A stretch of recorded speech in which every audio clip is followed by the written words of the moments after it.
নমস্কার, কেমন আছো তোমরা সবাই? আশা করি তোমরা সবাই খুব ভালো আছো, আমিও খুব ভালো আছি। তোমাদের কাছে নিয়ে চলে এসেছি আর একটা ছোট্ট ভিডিও। আমার সেদিনকে ছুটি ছিল আর মাও ছিল না বাড়িতে, মায়ের একটা কাজ ছিল, সেই জন্য মা চলে গেছিলো সেই কাজে।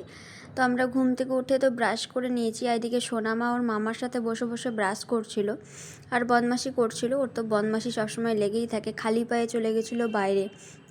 তারপরে নিজেই ও ক্যামেরাটা অন করেছে, ক্যামেরাটা অন করে এই যে বদমাশি করছে। নিয়ে আমি বলছি যে নিজে নিজে অন করতে পারলে, হুঁ হুঁ করছে।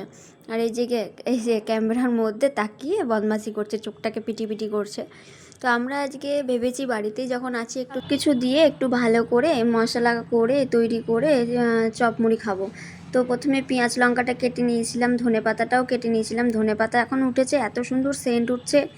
আর একটু টমেটো নিয়েছিলাম। আমার টমেটো দিয়ে মুড়ি খেতে ভালোই লাগে। যখনই মা চপ নিয়ে আসে তখনই আমি চপ দিয়ে একটু টমেটো দিয়েই খাই, আমার ভালো লাগে খেতে। সেহেতু টমেটো নিয়ে নিয়েছিলাম, আর ভাইকে একটু কাঁচা লঙ্কা, কাঁচা পেঁয়াজ, ধনেপাতা সব দিয়ে ওকে মুড়ি মেখে দিয়েছিলাম।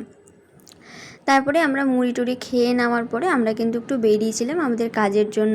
আমি, সোনামা আর ও মামা তিনজন মিলে আমাদের একটা বাইরে কাজ ছিল। তো সেহেতু পুরো কন্টিনিউ ব্লগটা করিনি, আমার ব্লগটা আজকে ছোটোই আছে, খুব একটা বেশি বড় নেই।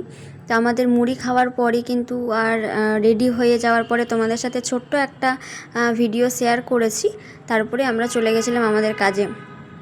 এই দেখো, দেখতেই পাবে, দেখো মুড়িটা, চপ আছে, ধনেপাতা আছে, কাঁচা লঙ্কা আছে, আর একটা লঙ্কা ভেজেও নিয়ে এসেছিলো মা।